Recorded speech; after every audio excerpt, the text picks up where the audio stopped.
wabarakatuh. Alhamdulillah. Nahmaduhu wa nasta'inuhu wa nastaghfiruhu wa nu'minu bihi wa natawakkalu alaihi wa nusalli wa nusallimu ala rasulihil karim wa ala alihi wa sahbihi ajma'in, amma ba'd. Subhanallah wa bihamdih adada khalqih wa ridha nafsih wa zinata arshih wa midada kalimatih. Subhanallah wa bihamdih adada khalqih wa ridha nafsih wa zinata arshih wa midada kalimatih. Subhanallah bihamdih adada khalqih wa ridha nafsih wa zinata arshih wa midada kalimatih. Allahumma anfa'na bima 'allamtana wa 'allimna ma yanfa'una wa zidna ilma. Alhamdulillah. Para alim, para pengurus, para jamaah, semuanya yang hadir, yang semoga semuanya senantiasa diberikan sehat, selamat, keberkahan oleh Allah Subhanahu wa taala, warzuqna husnal khatimah, dan Allah anugerahi kita semuanya husnul khatimah. Amin Allahumma amin. Alhamdulillah jamaah rahimakumullah, nikmat yang besar yang diberikan oleh Allah Subhanahu wa taala ketika seorang diberikan oleh Allah taala kemudahan melaksanakan ketaatan ibadah kepada Allah Subhanahu wa taala. Allah bangunkan kita dari kematian yang sebentar. Alhamdulillahilladzi ahyana ba'dama amatana wa ilaihin nusyur. Allah gerakkan kita menuju tempat yang terbaik, melakukan amalan yang terbaik, duduk iktikaf sampai kemudian waktu syuruk. Semoga semuanya menjadi nilai yang besar di sisi Allah Subhanahu wa taala. Alhamdulillah jamaah rahimakumullah, fenomena yang terjadi beberapa waktu yang ada, kita sudah melihat bagaimana jamaah haji sudah mulai menuju kota Madinah, kemudian menuju Makkah melaksanakan ibadah haji. Kita pun juga mengetahui bagaimana masjid-masjid, para pengurus-pengurusnya pun musyawarah, mereka rapat bagaimana memotong kambing di satu hari yang sangat mulia di bulan Dzulhijjah. Maka kita pun juga sudah memasuki daripada bulan Dzulqa'dah, bulan yang Allah tabaraka wa ta'ala menyatakan dalam satu firman-Nya surah At-Taubah ayat yang ke-36, A'udzu billahi minasy syaithanir rajim.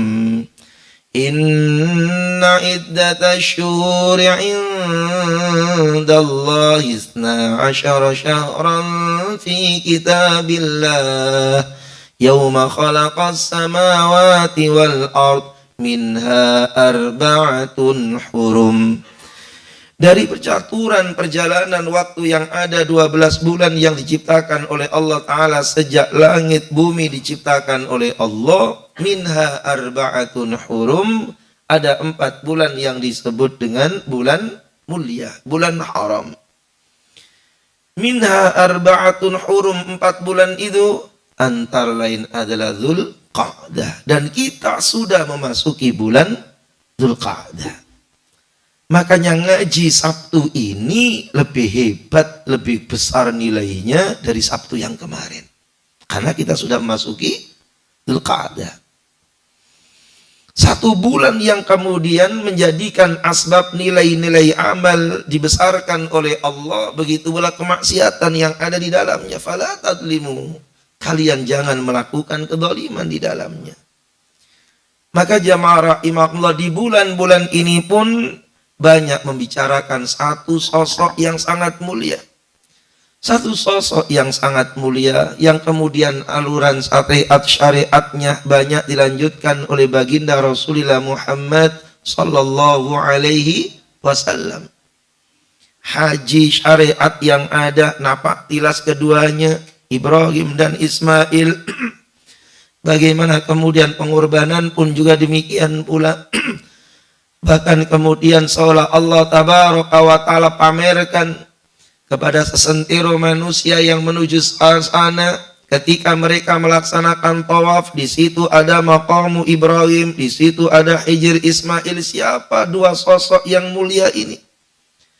Bahkan Allah tabaraka wa ta'ala perintahkan melalui nabinya juga bagaimana menjadikan maqamu Ibrahim musalla. Setelah melaksanakan tawaf itu kemudian sunnah melakukan sholat di belakang maqamu Ibrahim. Seolah kita ini adalah mengisyaratkan penerus cerita perjalanan daripada millah Ibrahim alaihissalam. Dan dilanjutkan Rasulullah Muhammad sallallahu alaihi wasallam. Sosok yang sangat mulia. Buyut yang ke-20 dari Rasulullah sallallahu alaihi wasallam. Karena beliau sepakati adalah dari jalur Abdullah hingga kemudian Abdul Muttalib terus sampai kepada Ismail Ibrahim alaihi salatu wasallam dari jalur Adnan, maka itu keturunan yang ke-20. Keturunan yang ke-20 atau mungkin 20 lebih. Keturunan yaitu dari sisi Adnan Nabiullah Ibrahim alaihis salam. Sosok yang kemudian menjadi suri tauladan umat. Yang di dalam Al-Quran itu ketika Allah tabaraka wa ta'ala menerangkan tentang uswah tauladan, pertama Muhammad sallallahu alaihi wasallam, yang kedua kakek beliau yaitu Nabiullah Ibrahim alaihis salam. Maka Allah terangkan dalam surah Al-Mumtahanah ayat yang keempat. Allah tabaraka wa ta'ala menyatakan a'udzu billahi minasy syaithanir rajim. Qad kanat lakum uswatun hasanatun fi Ibrahim walladzina ma'ah. Allah jelaskan dalam surah Al-Mumtahanah surah yang ke-60 ayat yang keempat. Sungguh pada diri Ibrahim dan orang yang mengikutinya terdapat uswatun hasanah.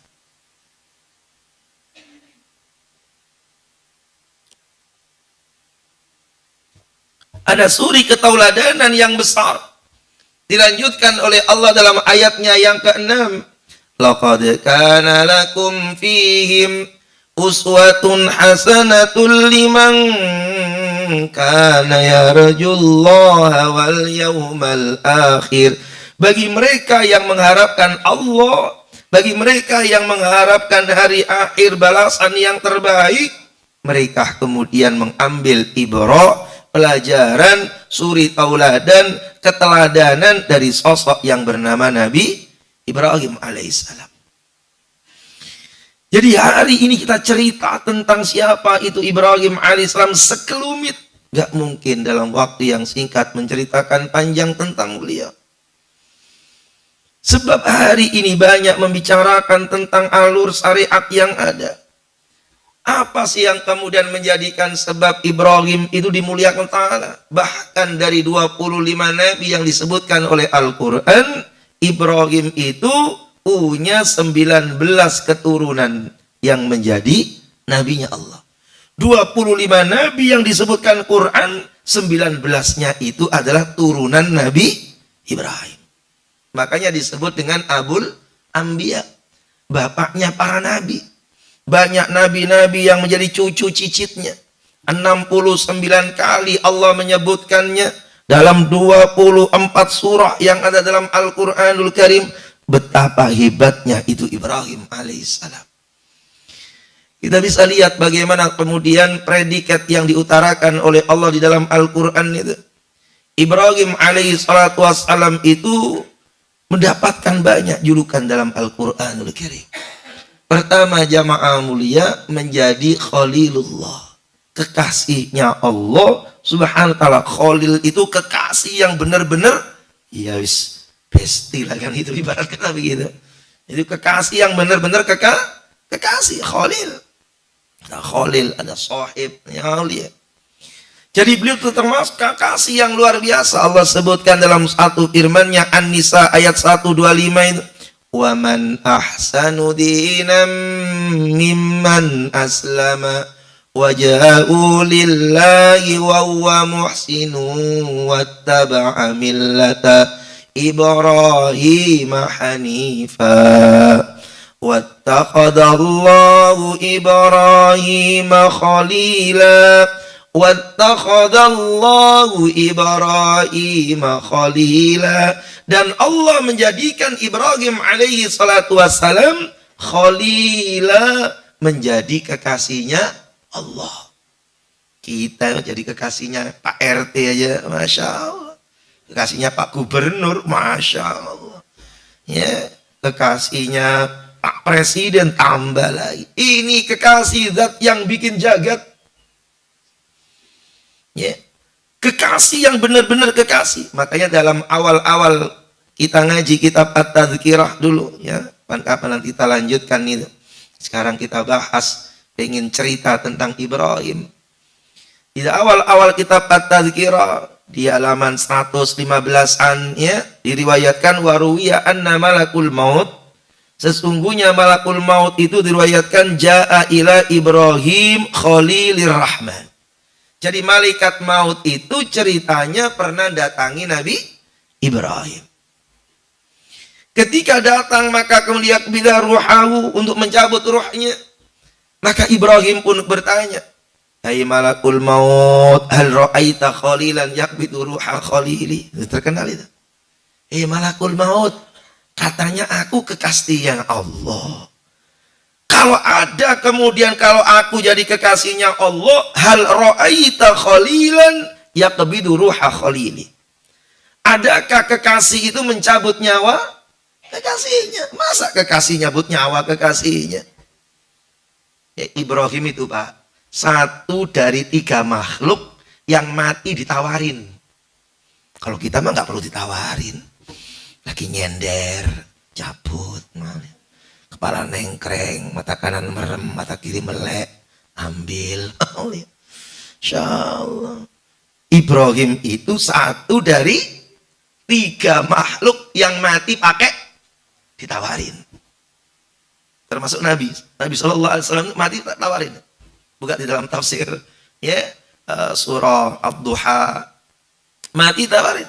Wala saufa yu'tika rabbuka fatardo, itu antara lain, ya Muhammad, maukah aku berikan kepadamu hidup sampai kiamat penuh dengan kenikmatan, habis kiamat kemudian mati langsung masuk surga, nggak nunggu panjang.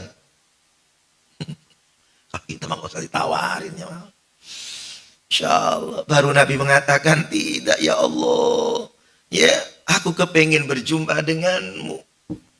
Akhirnya kemudian beliau pun meninggal dunia, diambil oleh Allah Subhanahu wa ta'ala. Wala saufa yu'tika rabbuka fatarda. Apa yang bikin engkau senang ya Rasul? La arda wa wahidun min ummati finnar. Yang bikin aku senang itu ya Allah, tidaklah aku dengar satu umatku saja masuk nerakamu ya Allah. Ya. Oh, Nabi Musa juga begitu. Makanya diterangkan dalam kitab At-Tadhkirah, dan itu riwayat sahih, ya, datang malakul maut ditonjok oleh Nabi Musa. Ya, datang nggak bilang-bilang katanya. Lah, orang yang ditawarin mati, ya bukan kemudian mereka nggak mati, ya karena menunjukkan kemuliaannya. Ibrahim alaihi salatu wassalam, ya kekasihnya Allah. Sehingga kemudian dikatakan hal ra'aita khalilan yaqbidu ruha khalili. Hei malakul maut, coba apa pendapatmu? Apa ada kekasih mencabut nyawa kekasihnya? Malakul maut nggak kayak robot, nggak bisa apa-apa, mau dia ngikutin maunya Allah. Fa'araja malakul maut maut ila rabbih azza wa jal. Akhirnya malaikat maut itu kembali menuju Allah Ta'ala. Ya Allah, kata nabimu, hal ra'aita khalilan yaqbidu ruha khalili. Mana ada kekasih mencabut nyawa kekasihnya. Ya sudah, bilang sama Ibrahim itu. Kata Allah Subhanahu wa Ta'ala, kullahu hal ra'aitu khalilan yaqrahu liqa'a khalili. Apa enggak ada kekasih kepingin ketemu dengan kekasihnya? Apa enggak ada kekasih kepingin ketemu dengan kekasihnya? Oh, sampaikan. Faraja, balik lagi ia pada Ibrahim. Lah kata Ibrahim, faqbid ruhi sa'ah. Kalau bilang begini, hai malakul maut, aku kepingin ketemu dengan kekasihku, matikan aku segera. Saat itu dimatikan oleh Allah Ta'ala. Makanya dikatakan oleh Hayyan bin Al-Aswad, al-maut jisrun yusalul habiba ilal habib. Ya, maka Hayyan bin Al-Aswad mengatakan mati itu sebuah keindahan. Mati itu keindahan bagi orang yang beriman. Al-mautu jisrun yusalul habiba ilal habib. Karena mati itu jembatan yang menghubungkan perjumpaan seorang kekasih dengan kekasihnya.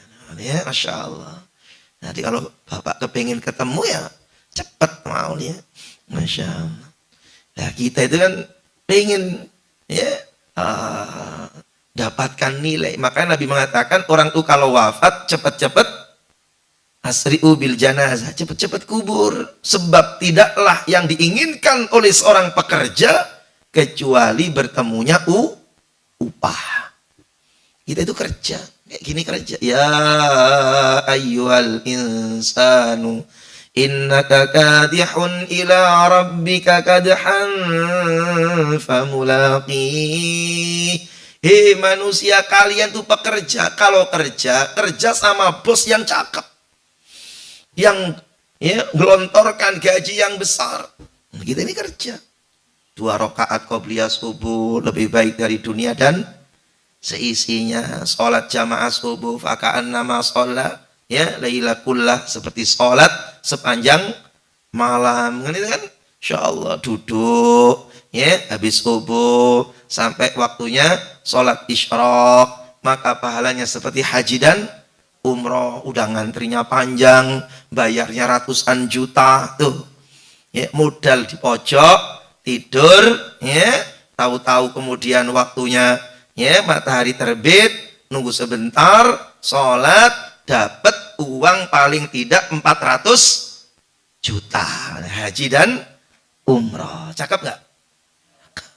Lanjutin. Mana duitnya?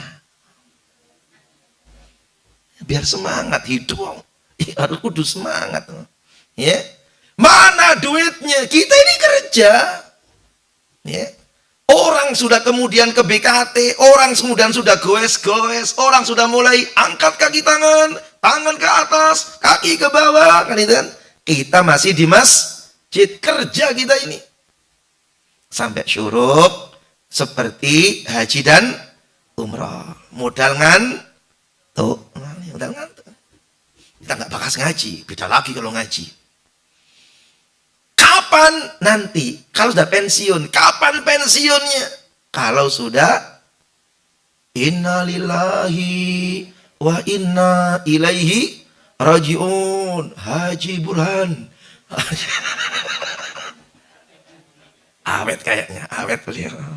Insya Allah, sudah pakainya hitam-hitam. Masya Allah. Mau lihat. Kapan? Ya kalau sudah wafat.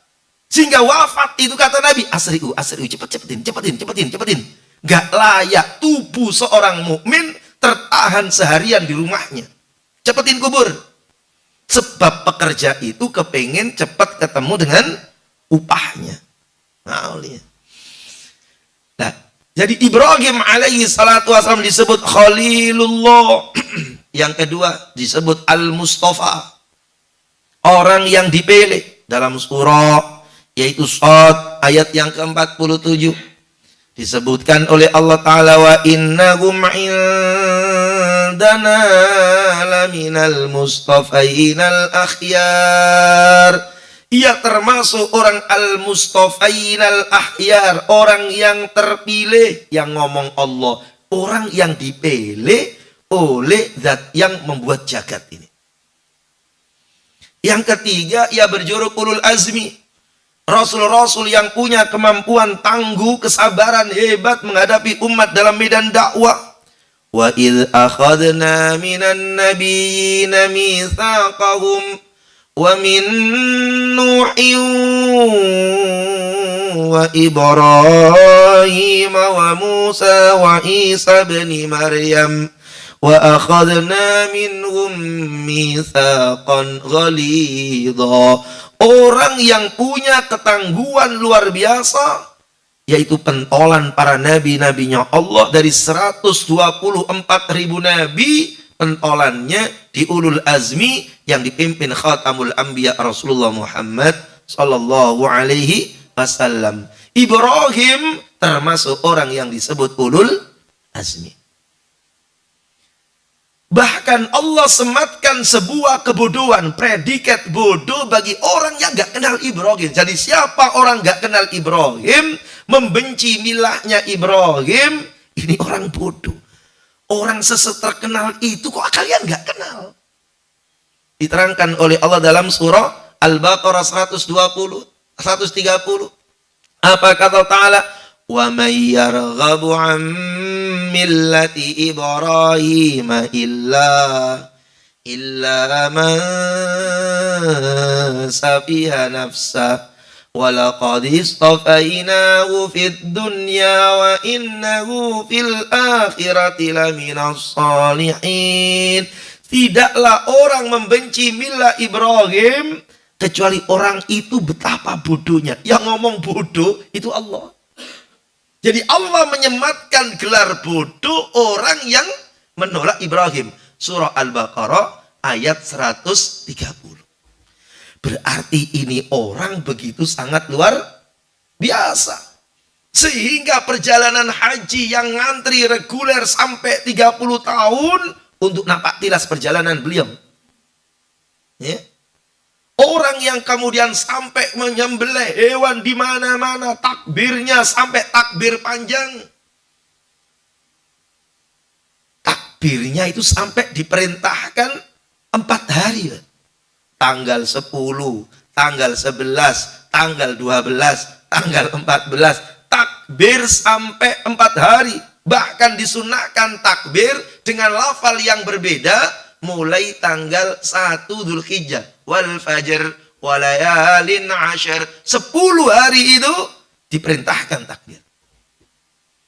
Ada apa di dalamnya? Ada peristiwa yang dahsyat, peristiwa yang sangat besar, peristiwa yang menyangkut makhluk yang bercinta dengan Tuhannya. Makhluk itu namanya Ibrahim alaihissalam. Sampai disambut takbir hingga tanggal 13. Ngalahkan Idul Fitri. Idul Fitri takbirnya berapa? Semalam. Malam kalau sudah sholat selesai. Ini kalau takbirnya Idul Adha sampai 4 hari. Jadi yang gede itu adalah Idul Adha. Ya. Kenapa kemudian Idul Fitri kelihatan gede? Karena ada Al-Mudiq. Ya, karena ada mudiknya ma'amul ya. Makanya kelihatan gede. Padahal yang gede itu takbir apa? Idul Adha. Ada bagaimana cinta kasih seorang kekasih yang ada. Dan itu diabadikan dalam surah As-Saffat ayat 100 sampai 107. Pertanyaan muncul, ini yang kemudian menjadi pembahasan kita, yang menjadi ibrah perjalanan kita. Apa yang menjadikan sumber ketaatan Ibrahim sehingga ia makhluk manusia yang dipilih oleh zat yang menciptakan jagat raya ini? Kata Allah Subhanahu wa taala antara lain dalam surah Al-Baqarah 131 sampai 132. 131 sampai 132 dua sumber, ya, dua sumber kemuliaan Ibrahim alaihissalam. Apa yang pertama? Ketaatan mutlak. Ketaatan mutlak kepada Allah Ta'ala. Jadi Nabi Ibrahim itu Pak, punya ketaatan mutlak. Gak pakai mikir kalau sama Allah itu. Nah, namanya bestie itu kan gak pakai mikir. Ya. Dan itu Allah sebutkan dalam surah Al-Baqarah 131. Apa kata Ta'ala? Idh qala lahu rabbuhu aslim. Qala aslamtu li rabbil alamin. Ketika Allah mengatakan aslim, tunduk, patuhlah kamu. Aslamtu, berjawab tanpa imbuhan kalimat dalam ayat itu.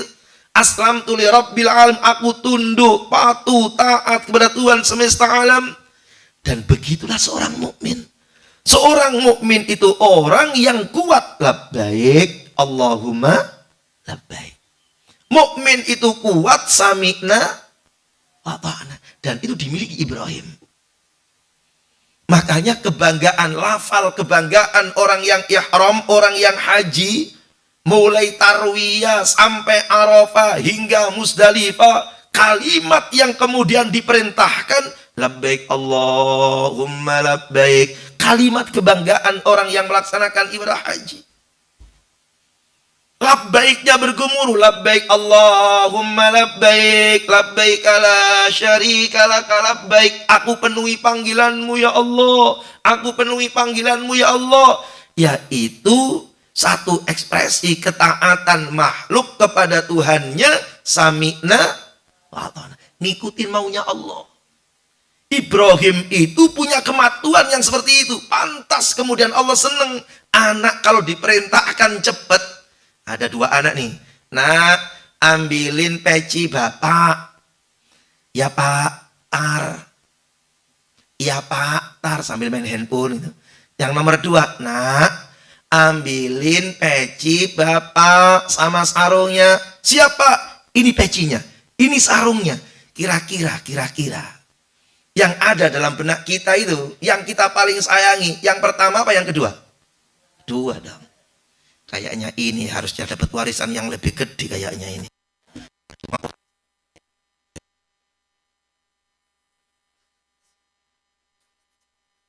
Konsep dan mukmin itu seperti itu. Ya, kita itu kudu ngikutin maunya Allah Ta'ala. Dan itu sudah dilatih. Dilatih pada waktu orang haji. Ketika labbaik Allahumma umratan, pakai kain ihram, insyaallah nggak boleh gunting kuku, lawong kuku-kukune dewi. Nggak boleh cukur rambut, lawong rambut-rambutnya sendiri. Ratusan juta ia gelontorkan, ya, lelah letih ia jalani, larangannya nggak boleh cukur rambut, nggak boleh gunting kuku, hati-hati ya, gigit-gigit kuku lalu kukunya patah, kena denda. Masya Allah, hati-hati, jangan sampai ihram, otak-otik kemudian hidung, lalu nyabut bulu hidung, nanti kena denda. Apa ini? Perkara besar kok larangannya nyabut bulu aja kena denda. Nyabut bulu kena denda. Nyabut kuku kena denda.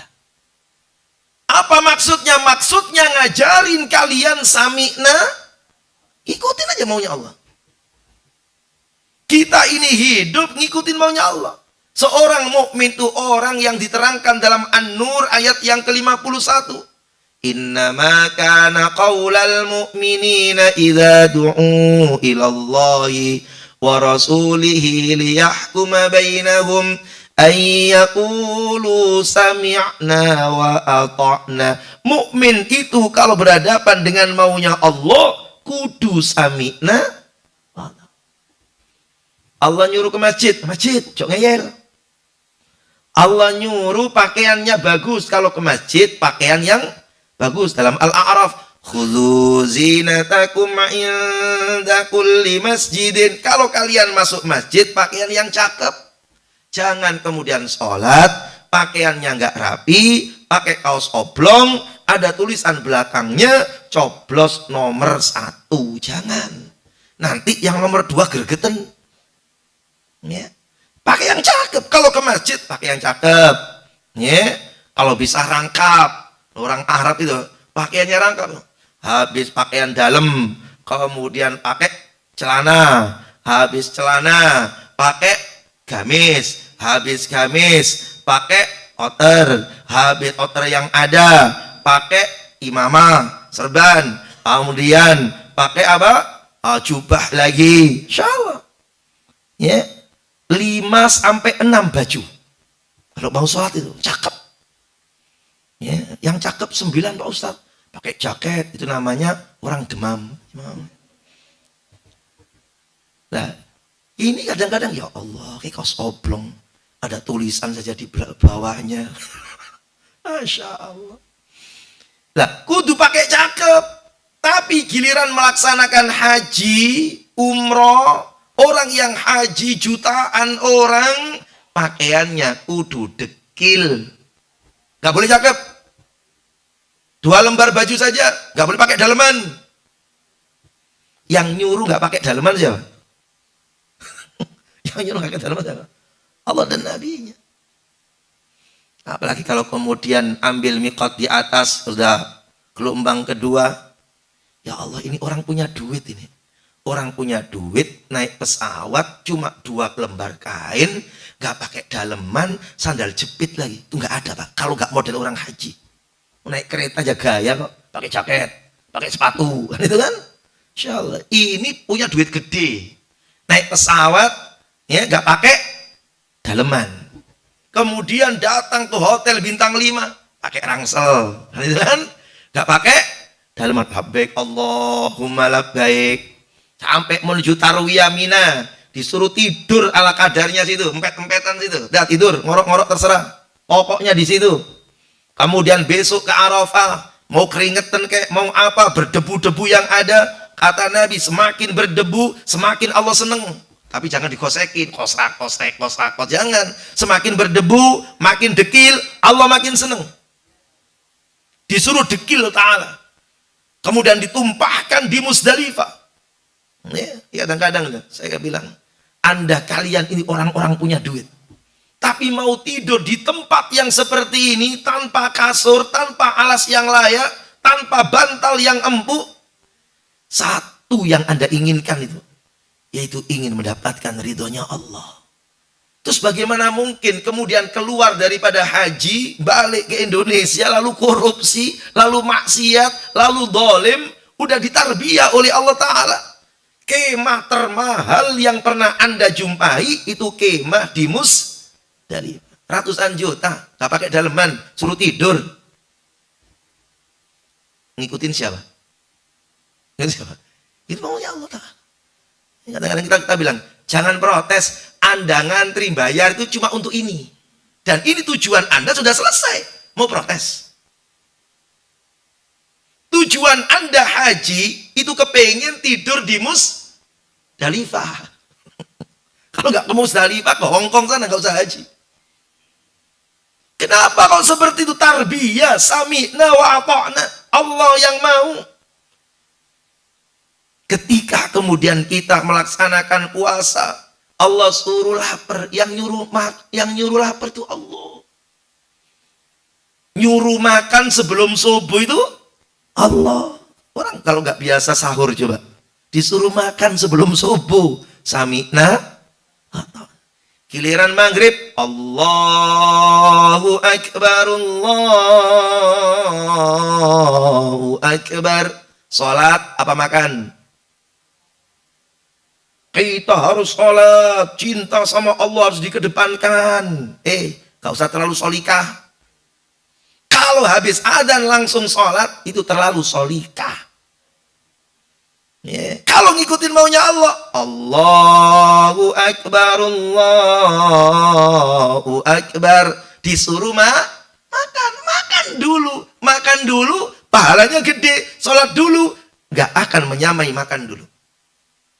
Karena maunya Allah itu ngajarin kita itu kudu ngikutin apa yang dimau oleh Allah. Dan Ibrahim itu bisa. Dan itu dipraktekin. Buka dalam surah As-Saffat.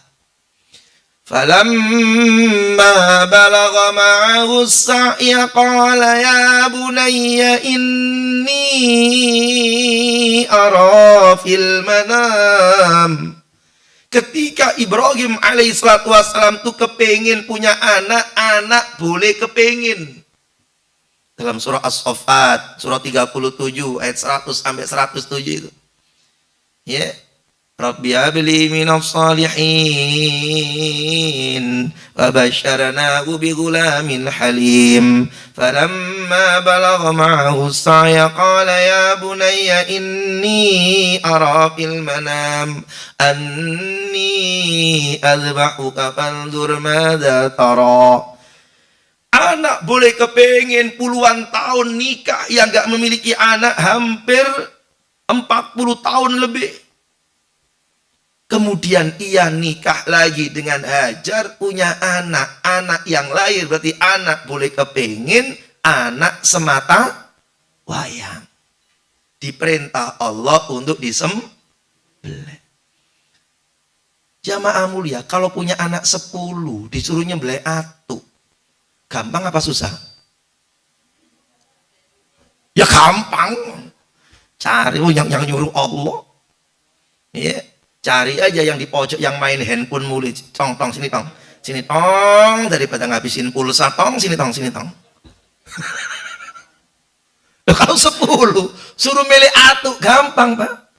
Ini anak semata wayang, anak semata wayang, ganteng, taat, patuh. Falamma balagha ma'ahu sa'ya, maka datang Ibrahim, ya bunayya ini arafil manam, aku mimpi nak disuruh Allah nyembelih kamu.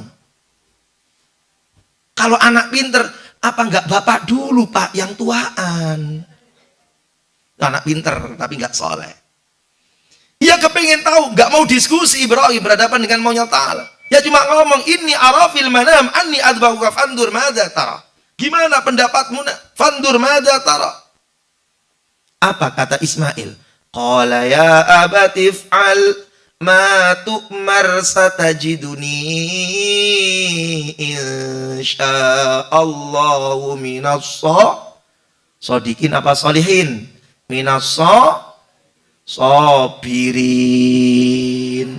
Solihin udah kenceng, salah lagi. Solihin mah belum bangun. Minas sobirin, solihin. Minas sabirin. Ia mengatakan, ayah, kalau memang itu perintahnya Allah, if'al, kerjain ya. Cintamu ke Allah gak boleh kalah dengan cintamu ke anak. Cintaku ke Allah gak akan kalah dengan kecinta ke nyawaku.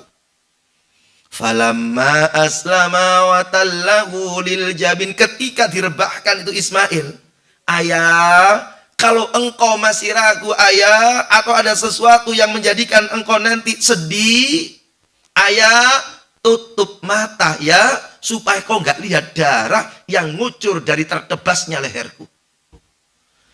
Dialog itu Pak, bikin merindingnya makhluknya Allah Ta'ala. Makanya yang di langit takbir, Allahu Akbar, Allahu Akbar.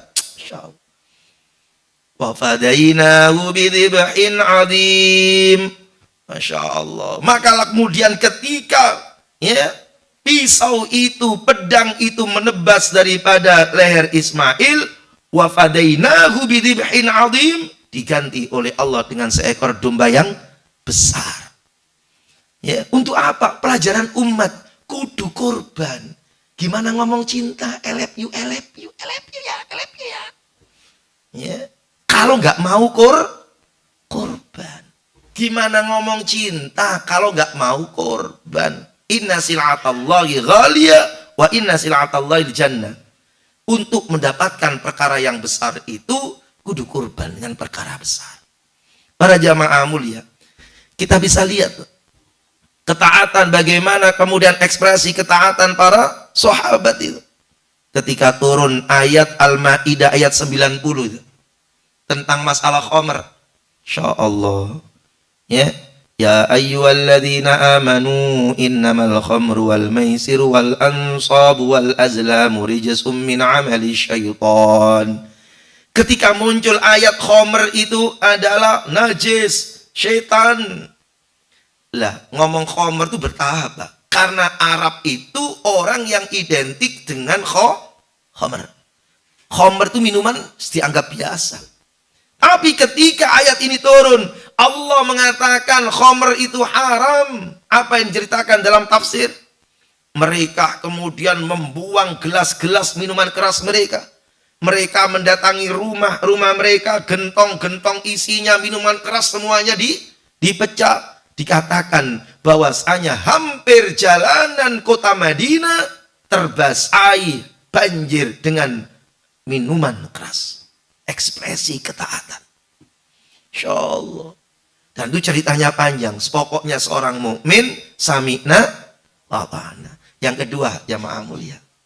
Ya. Ngomong taat ya taat Pak Ustadz. Kalau tapi sudah waktunya suruh ya lihat-lihat jam dulu. Iya, bentar ya.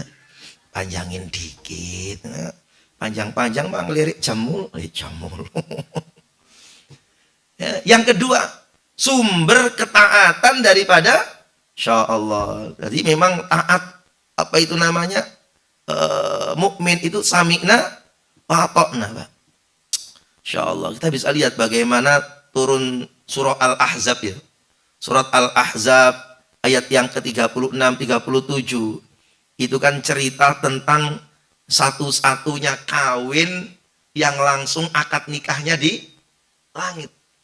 Kawin nikah yang akad nikahnya di langit, yang nikahkan walinya Allah, itu ceritanya ayat 37. Insya Allah. Nabi ceritanya awalnya ngelamar, yaitu Zainab binti Jahsy. Itu sepupunya Nabi, orang Quraisy, ya strata tinggi. Ketika dilamar, dikira untuk Nabi. Oh tidak, aku ngelamarkan kamu Zainab untuk maulaku, namanya Zaid bin Harisah, mantan budaknya Nabi. Ya Rasul, ya aku nggak mau. Ya nggak mau itu karena apa? Karena nggak level, ya nggak level. Zainab bin Harisah binti apa? Zainab binti Jahsy itu tingkat tinggi, strata tinggi lah. Sedangkan ya Zaid bin Harisah hanya seorang mantan budak. Nggak mau ya Rasul. Nggak level. Ya. Turun ayat 30 Allah, wa ma kana lil mu'minin wala mu'minatin idza qadallahu wa rasuluhu amran ay yakuna lahumul khiyarah. Ringkas ceritanya, kalau Allah dan Nabi sudah milih, gak ada cerita seorang mukmin itu pilihan, gak ada pilihan. Apa kata Zainab? Ya Rasul, ini ayat untukku. Iya Zainab. Ya Rasul, nikahkan aku dengannya. Aku nggak mau menentang Allah dan Rasulnya. Tuh, walaupun nggak seneng hatinya, ya nggak level, ia mau nikah dengan Zaid bin Harisah. Insya Allah sampai nikah itu sami'na wa ata'na. Ini cerita panjang mukmin itu. Hingga sampai hampir 2 tahun, 1 tahun lebih pernikahannya cekcok karena memang beda apa? Ya karena memang banyak hikmah di dalamnya. Akhirnya kemudian cerai. Setelah cerai baru Allah kawinkan Nabi dengan ya Zainab binti Haris binti apa namanya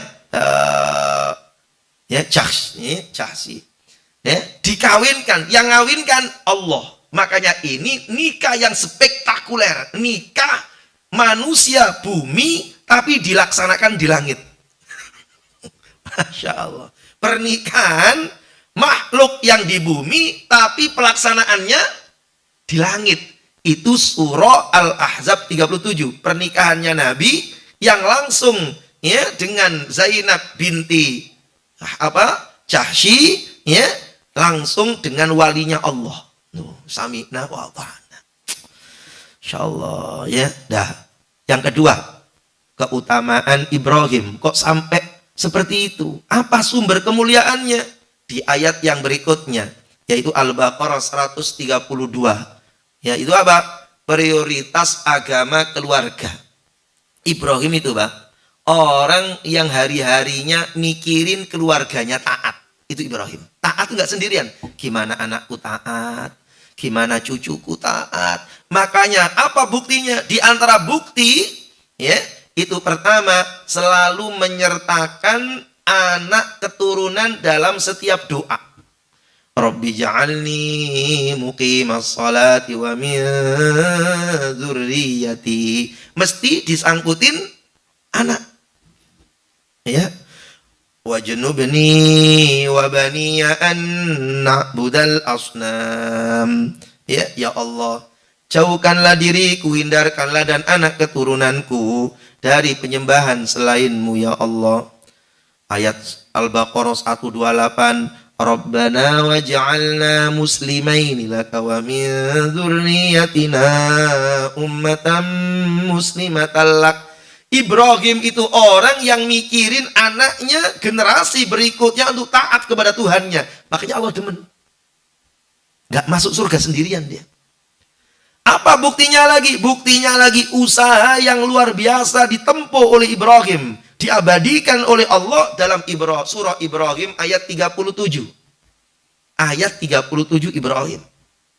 Itu ceritanya, Insya Allah, ketika anak itu lahir, boleh kepingin, ia nggak mau, ya, ia sedih, nggak punya anak, tetapi sedih kalau anak yang lahir nggak bisa taat kepada Allah. Akhirnya dipondokin, ya, diabadikan oleh Allah di surah Ibrahim ayat yang ke-37. Rabbana inni askantu min dzurriyyati biwadin ghairi zi zar'in inda baitikal muharram Rabbana liyuqimus shalah. Perjalanan Ibrahim alaihissalam dari Palestina menuju Makkah itu menempuh jarak 1870 km, sejauh rudal terendah dari Iran. Masya Allah. Lah zaman itu kalau naik bis zaman sekarang itu sekitar 18 jam 40-an menit, 19 jam Palestina ke Mekah. Zaman dulu pakai unta. Orang kalau naik unta suspensinya masuk tak duduk. Maka capeknya luar karena ngikutin. Nggak ada pernya, mau ya. Jalan kaki. Apa kata Allah Ta'ala? Ia kemudian mengatakan, Rabbana inni askantu min dzurriyyati biwadin. Ya Allah, aku bawa bayi kecilku yang bernama Ismail menuju wadin, lembah ghairi zi zar'in, lembah gersang kering keruntang, gak ada makanan, gak ada air, gak ada tumbuh-tumbuhan. Di mana itu? Mekah. Mekah itu, makanya gak pernah dijajah juga. Ya karena memang apa? Gak ada sumber kekayaan. Gak ada sumber kekayaan. Wadin ghairi zi zar, yaitu lembah, tandus, gersang, gak ada air, gak ada tanaman, gak ada rumput, apalagi gorengan, gak ada.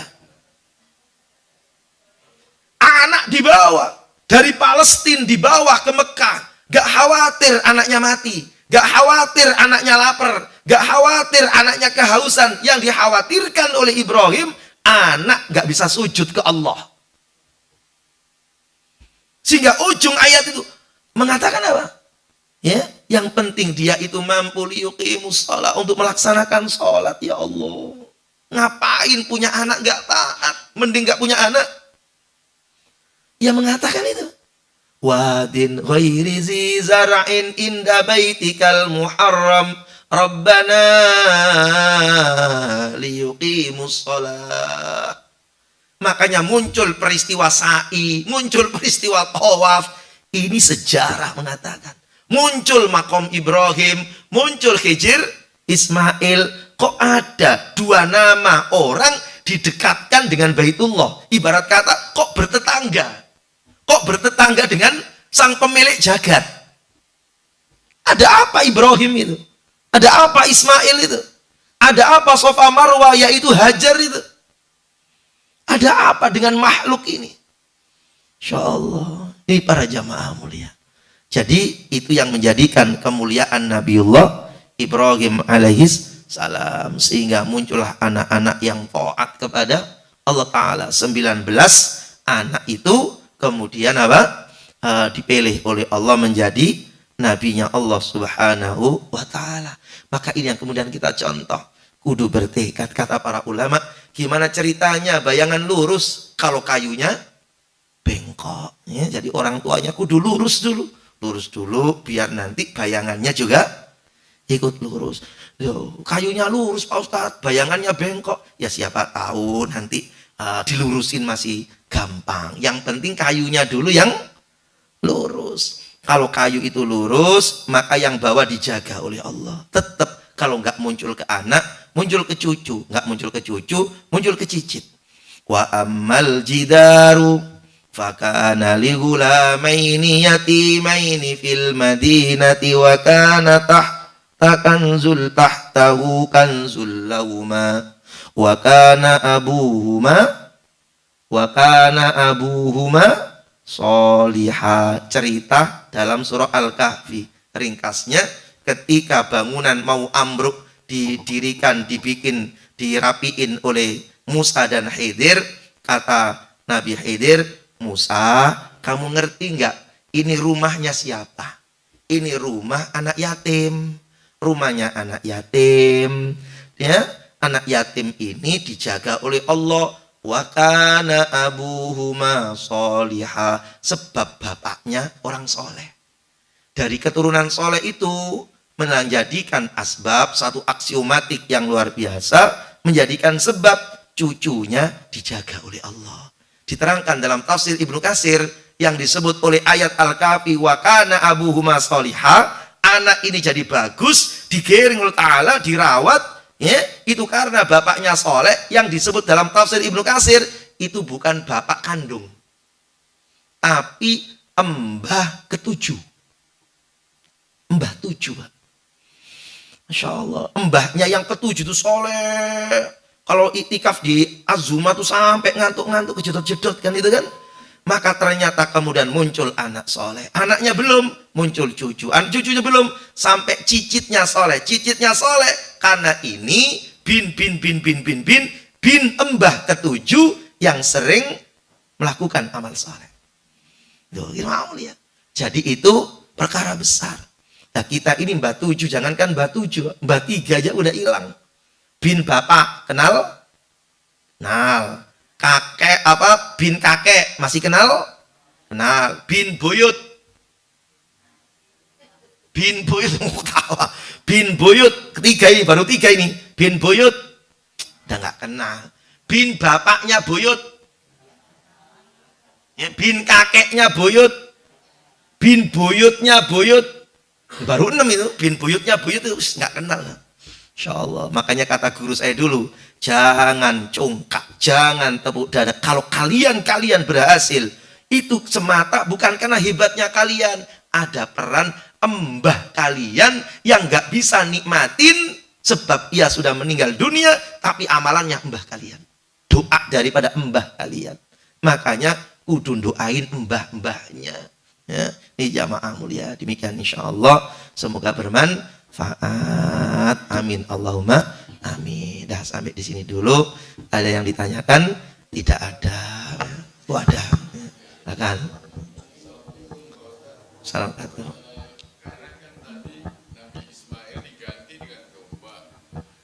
Jadi mana Pak Ustadz? Domba yang lebih utama apa sapi? Yang kedua Pak Ustadz, kok nggak ada yang itu mendoakan istri karena anak bidadari ya? Yang ketiga Pak Ustadz, kekasihnya Allah mau mati ditanya, kekasih orang ditonjok orang. Itu Pak Ustadz. Terima kasih ya, Pak Ustadz. Pertama, domba mana yang lebih bagus? Yang lebih bagus itu gede dan ikhlas. Cakepan mana sapi sama domba? Yo sapi toh, sapi 24 juta, domba 4 juta. Tapi sapinya rame-rame Pak Ustadz, dombanya sendiri, cakepan domba toh. Tapi kalau domba, kambing jarang ada yang makan Pak Ustadz. Yang banyak makan tuh yang sapi, berarti kemanfaatannya ke arah sapi. Begitu cara menilai. Jadi kalau kemudian mana yang terbaik, darah yang ngucur langsung itu yang terbaik. Ya, sedangkan sapi itu kemudian untuk menggampangkan, karena apa? Banyak yang nggak mau makan kambing. Padahal makan kambing itu nggak kolesterol Pak. Nabi itu sengaja makan kambing. Ya, bahkan ada tip tuh, sering makan kambing nggak masalah. Yang penting cara makannya. Ya, kalau habis nyembelih kambing, ya, dipotong, kemudian jalan dibawa, jalan ke Bintara tuh, ngasih Ustadz Afif dikasih, tetangga-tetangga dikasih, kan itu kan. Nah, nanti kemudian ada sisanya dimasak, itu yang sehat, ya, gak kolesterol itu, maunya. Ya, jadi mana yang terbaik adalah yang paling bermanfaat. Dan kambing itu untuk satu orang atau satu keluarga. Jadi nggak perlu, Dek, kamu tahun ini, nanti kakak nyembelihnya tahun depan. Ya kalau memang dia nggak punya, punyanya satu, ya sudah, atas nama keluarga, itu cukup. Lah sapi itu untuk 7 orang atau satu keluarga. Jadi sapi keluarganya banyak, sapi nggak masalah, kambing nggak masalah. Tapi kalau per orang, maka sapi 7, kambing 1, kambing 1 atau satu keluarga, kambing 1 atau satu keluarga, sapi 7 atau satu keluarga. Ya, itu begitu. Kemudian tadi mendoakan istri, ya, mendoakan istri memang jarang. Nabi SAW doain Aisyah dengan umatnya itu banyakkan ke umat. Makanya sampai kemudian ketika didoakan, ya Aisyah mengatakannya, Rasul doain aku.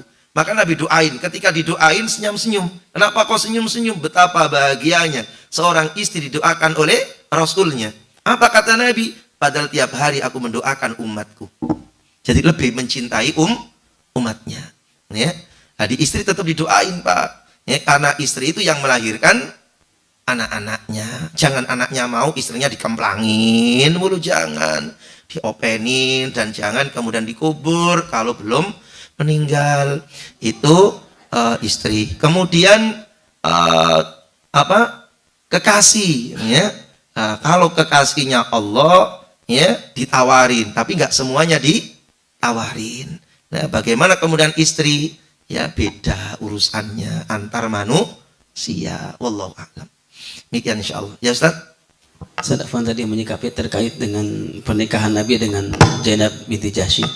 Ini kan nisbatnya karena kan Zaid pernah diangkat sebagai anak oleh Nabi SAW gitu ya. Iya.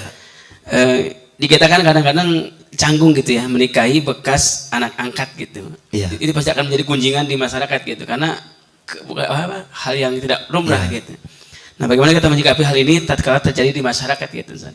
Iya, ayat itu nggak mungkin turun kecuali banyak hikmah. Karena Quran itu adalah semuanya, mulai A sampai Z, mulai huruf sampai tasdid, sampai itu semuanya ada pelajaran untuk umat. Maka Allah turunkan daripada itu adalah untuk mendobrak daripada kebekuan atau kemudian keyakinan orang-orang jahiliyah yang mana mereka menganggap bahwasanya anak angkat itu seperti anak kandung. Ya, maka Allah kemudian Ta'ala mengatakan kalau sudah cerai, udah kamu nikahin. Ya, karena memang dia nggak punya hubungan. Jadi orang tua angkat dengan orang tua anak angkat itu tidak punya hubungan. Tidak ada hubungan antara orang tua angkat dengan anak angkat. Nggak ada hubungan. Tidak ada hubungan waris, tidak ada hubungan wali, tidak ada hubungan nasab, tidak ada putus semuanya. Sehingga anak angkat boleh dinikahi oleh bapak angkat. Bahkan kalau sudah bersentuh, udah dewasa, maka hukumnya juga kayak orang lain. Hanya bersambung kebaikan. Mereka hanya bersambung satu hal, yaitu apa? Kebaikan yang masih bersambung. Kalau ia didik anak-anak angkatnya soleh, tetap ia mendapatkan kesolehannya walaupun bukan anak kandungnya, dalam surah An-Nisa 85. Jadi penyebab. Jadi ayat itu memang mendobrak daripada keyakinan kebekuan daripada kalangan orang Arab jahiliyah yang menganggap anak angkat itu seperti anak kandung, sehingga bapak angkat nggak boleh nikahin anak kandung atau mantu dari anak kandung anak angkat, ya.